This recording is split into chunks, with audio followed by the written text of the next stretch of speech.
Ошо анан биздин талап люстрация болчу. Люстрациянын ылдыйын тамгасын көргөн да жокпуз бүгүнкү күнү.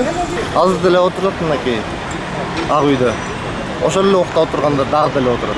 Эч өзгөргөн жок. Жоопко тартылыш керек. Ушул убакка чейин биздин балдарга өкмөттүк деңгээлде жардам берилбей келатат. Ар бир балдарыбыз жаракат алган, кыйынчылыктары бар. Көрдүңөрчү? Бул сүрөттөн бул аз эле түшкөн булчу. 50-60 кишинин сүрөт тартылганда, негизи мындан да көп неме болгон. Ошол айтат экен Сооронбай Шарипович, тамагыңызда 100 000 сом кандай өтүп атат? Жоопко тартылсынбы күнөөлүү? Ошо. Эми пенсияга чыгарышкан, анда ушу капчы 564 сом. Айында 564 сом алам.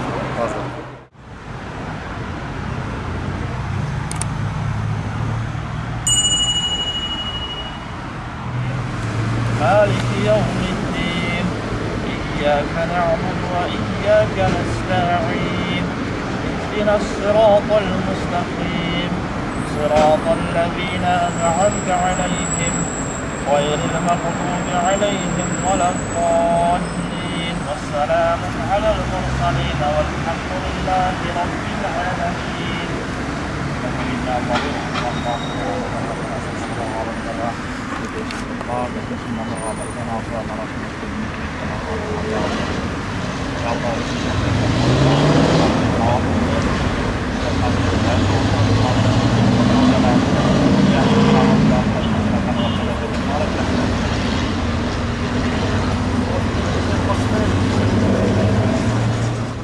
Урматтуу мекендештер, бүгүн 5 октябрь 2022 ошо Каргашалуу түнү 2020 жылы 5 октябрь күнкү окуялары боюнча 2 жыл гана убакыт өттү.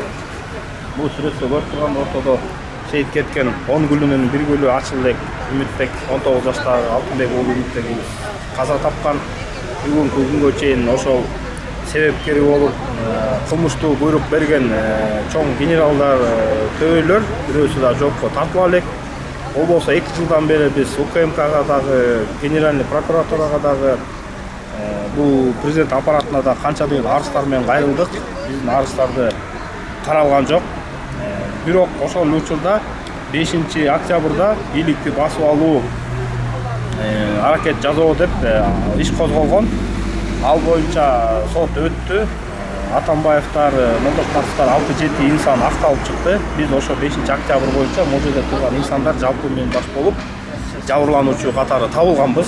Бизде соттун 1-май райондук сотунун токтому колубузда расмий түрдө жабырлануучубуз. Бул бир.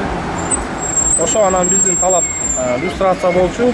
Люстрациянын ылдыйын тамгасын көргөн да жокпуз бүгүнкү күнү. Анан себепкер болгон кылмыштуу буйрук тапкан ошол кимиси болот, эмеси болот. Ушул Үмүтбектин өлүмүнө эч ким жооп бере элек. Мындай кыргызча айтканда кунун эч ким төлөй элек. Бирок бул жигиттин арбагы жөн койбойт. Анткени жаш бала жаш айынан эчтеке көрбөй бейажал өлүп кетти. Эми дагы бир жолу айтып кетет элек ушул бийликке. Ошол күнгө себепкер болгон анан күнөөлүүлөрдү таап, эми билет буларчы. Таап күнөөлүүлөр таап жоопкерчиликке эл астында бул Үмүтбектин атасы Алтынбек байкенин көзүнчө ушу көзү жок максат жалаң инвалид балдар ошолордун жоопкерчилигине тигиле тартып балдардын мүдөөсүн жүрөгүндө турган немеси бар мустатса болот эле да.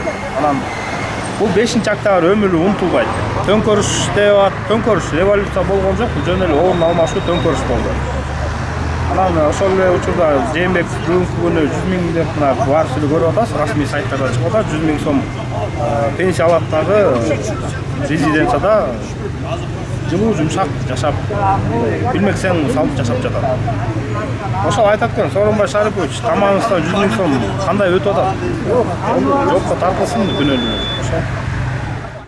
Мен энелердин атынан чыгып отурам, энелердин суранычы менен чыгып отурам. Мен өзүм балам дагы ошол жактан жаракат алган, баягы өзүбүздүн колдообуз менен баягы дарыланганбыз.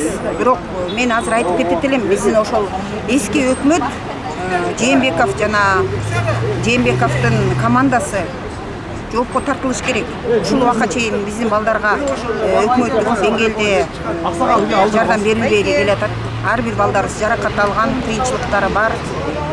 бирок биз тынчтыкты гана каалайбыз. Элдер, энелер, балдарыбызды эч качан жамандык болбосун деп тилейбиз. Мына көрдүңөрчү. Бул сүрөттөн бул аз эле түшкөн булчу. Где-то бир 50-60 эле кишинин сүрөт тартылганда, негизи мындан да көп неме болгон. Ошол убакта баягы сүрөткө тартылбай калтырбыз. Ойго дагы келген жок мындай. Садыр Жапаров баягы сөз берген. Мен силерге бүт талабыңарды аткарып берем деп сөз берген, бирок Садыр Жапаров эмнегедир баягы эл айтылып атат, элдин арасында аферист деп. Аферисттик немесин токтотсун. Жанагы Сокени немесинен алдырсын, жанагы экстикинен алдырсын. Биз талап кылабыз. Опунбаевди жанагы ким эле? Жунуш Алиев бардыгы жоопко тартылсын. Азыр эле кымбатчылык болуп атат. Дары-дармекке акчасы жок. Не то что дары-дармек. Тамак ашка акча жок болуп аткан балдар бар. Кыйналып, батырдан батырга чыккан балдар бар. Сот болду, соттон бизди жабырлануучу деп тапты. Бирок иш козгобой айтат азыр. Ошол учурдагы өкмөттөр Сооронбаев. Негизи биз талап кылабыз. Жооп берилсин. Пенсияңыз қанша? Пенсияга чыгарышкан, анда ушу капчы 564 сом. Айында 564 сом алам азыр. 564 сомду эмне? Жол көргөн эле 15 сом болуп атат азыр. Кичи автобуска отурсам. İştebesem iştey albayım hazır men misалы. Men мага ошол балдар толуп тура азыр. Азыркы тапта. Ошо биз талап кылабыз, жоопко тартылсын. Ошол убактагы бийликтин бүт баары жоопко тартылсын. Азыр деле отурат мынакей Ак үйдө. Ошол эле убакта отурганда дагы деле отурат. Эч өзгөргөн жок. Эч өзгөрүү жок.